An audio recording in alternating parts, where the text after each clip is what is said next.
dhammaan martida halkan ka soo qayb gashay waxay nagu waajibeen inaynu ixtiraamno kuna dhaqanno qawaaniinta uu dhigayo sharcigeenu iyo sidoo kale inaynu ilaalino kala dambeynta dalka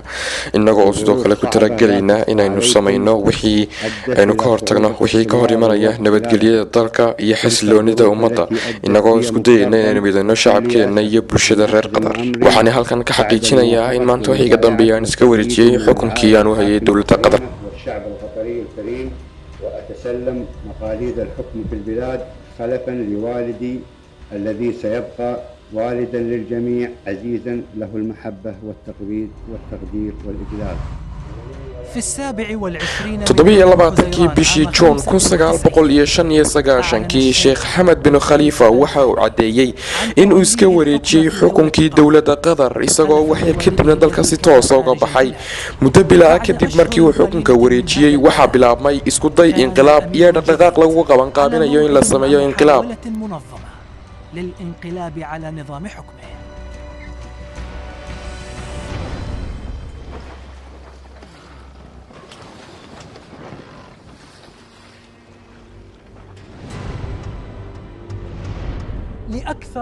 haddaba su-aashu waxay tahay maxay tahay qaabkii loo qabanqaabiyey ama sidee loo qabanqaabiyey inqilaabkii iyo iskudaygii inqilaab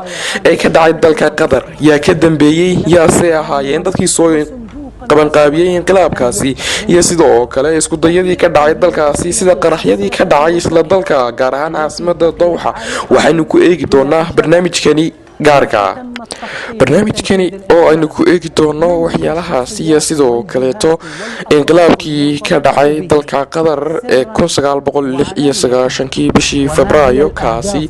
oo aynu soo bandhigi doono sababihii keenay iyo sidoo kale cidii isku dayday inqilaabkani ilaa haddana aynu ka jawaabi doono su'aalo dhowr ah oo halkan ku soo noqon doona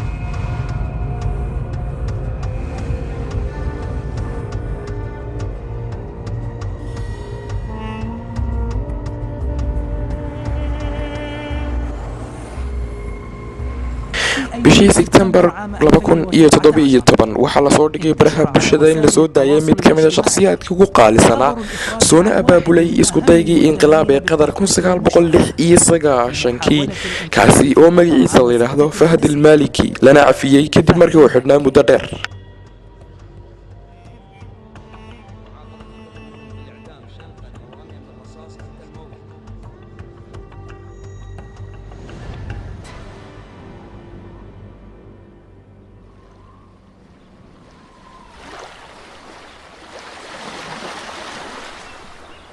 Fahd al-Maliki waxa uu xukunka ku jiray ama uu xabsi ku jiray muddo ku dhow 20 sanadood kaasi oo ku xidhnaa dalka Qatar ka hor intii aanu helin cafiskii laba dhinac oo ahaa kii lagu cafin lahaa looguna soo celin lahaa xorriyadiisii 2017 shakhsigani waxa uu naga ogolaaday inuu la kulmo warbaahintii ugu horeysay abid taliyeyntii uu isku dayay inqilaabka ee la xukumay tabahantii maalin aad u dib badan bay ahayd dhuumasha ayaanu ku jirnay waxaanu baxnay 5tii subaxnimo ilaa 9kii subaxnimo ayaanu gaadhnay xuduudka Sacuudiga macnaha waxaad u jeedaa 4 saacadood kadib 4 saacadood kadib ayaa ahayd arintaasi في الليل وصلنا الساعة 6 الصباح يعني تقريبا 4 ساعات تقريبا 4 ساعات سباحة لين وصلنا لحدود السعودية اللي هناك في المنطقة دي فهد المالكي وحو شهادة PhD كدياري دراسات كعالمية iyo xiriirka arrimaha dibadda jaamacadda Bristol ee dalka Britain waxaana uu ahaa nimanka ugu adag tiirarkana waa qabanqaabinta inqilaabkan iyo sidii loo dhameyn lahaa hawshani mudane Fahad haddii aynu ku noqono sanadii 1995 markaynu eegno arrintaasi maxaad ka oran lahayd ama sidee arrintaasi u fushay habeenka aad ayaanu xasuustaa muddo dheer ayaanu wada hadlaynay 4 saacadood bay ku sinayd kadib waxaanu isla go'aaminay waxa arrinta ka qayb ka ahaa sultaankii arrintan hogaaminayay iyo Sheikh Khalifa waxaanu isku daynay inaanu isku afgarano inaanu arrinta ka soo galno dhinaca Ciraaq ama dawladaha khariijka gacan ku yeeshaan waxaanu doonay runtii inaanu soo celino arrintii ama awoodda gacanteeda ka baxday waliba si inqilaab anagoo xukun military ku qabsanayna meesha طريق انقلاب عسكري بالأحرى Sheikh Khalifa bin Said waxa uu ahaa hogaamiyaha arrintani waxa uu la kulmay qaar ka mid ah hogaamiyaasha khaliijka Carabta iyagoo isku qaabilay si sir ah ama qarsoodiya si loo qaabeeyo gudida arrintani fulin lahayd taasi oo dabagalaysa inqilaabka dhabahan arrintan waxa qayb ka ahaa hogaamiyayaasha khaliijka waxa dhankan igaga jiray qatar wasiirka dhaqaalaha ee dalka qatar sheekh xaamid bin jaazim dhanka baxrayn waxaa igaga jiray sheekh xaamid bin ciisa dhanka baxrayn waxa kaloo igaga jiray sidoo kale dhanka sacuudi arabiya hogaamiyihii arrimaha sirdoonka ee dalka sacuudi arabiya qaarkood waxaa laga yaabaa inay dhinteen intay dhimateen la naxariistay arrintaasi qayb ayaanu ka ahayn aniga qudheedu guddida qayb ayaan ka ومن السعودية طبعا waxaana isku xidho ka ahaa allah naxariista hana u dambi dhaafee amiir suldaan bin cabdilcasiis sidoo kale waxaa qayb ka ahaa wakaaladda sirdoonka ee dalka masar oo naga saacidaysay dhanka sirdoonka waxaanu yeelanay kulanay isdaba jooga iyadoo aan isku dayeynay inaanu sida ugu dhaqsaha badan leh arrintan uga guul gaadhno كانت مصر اللي هي المخابرات المصرية بقيادة عمر سليمان الله يرحمه بعد ويغفر له.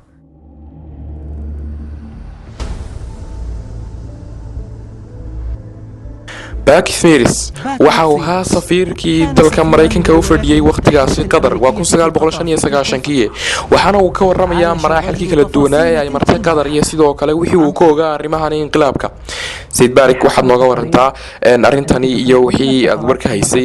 intii ay hawshani socotay ama inqilaabkan lagu guda jiray runaantii arrintani waxay ahayd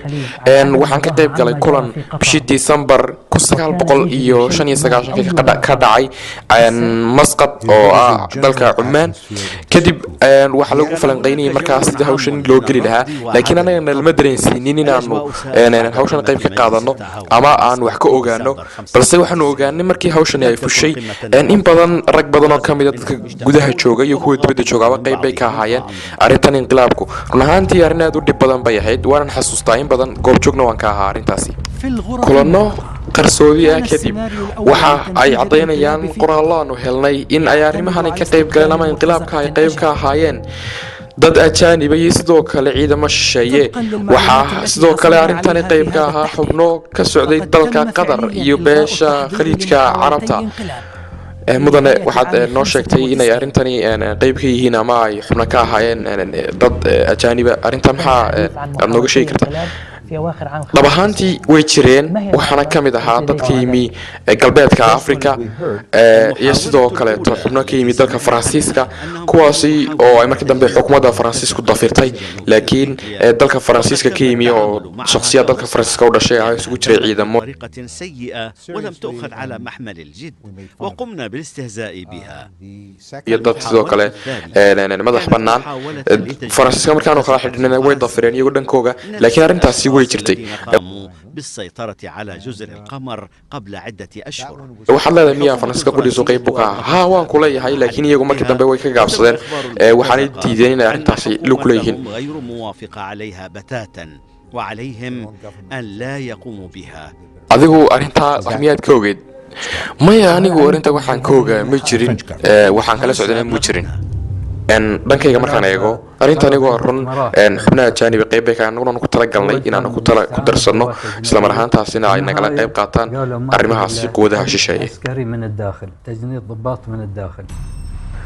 Sheikh Hamid bin Jasim Al-Thani waxa uu ahaa nin ku mashquulsan isla mar ahaantaasina doonayay inuu sameeyo koox saraakiil oo ka hortagta arrimahan inqilaabka si uu carageliyo jabhadda ka qayb qaadanaysa inqilaabkani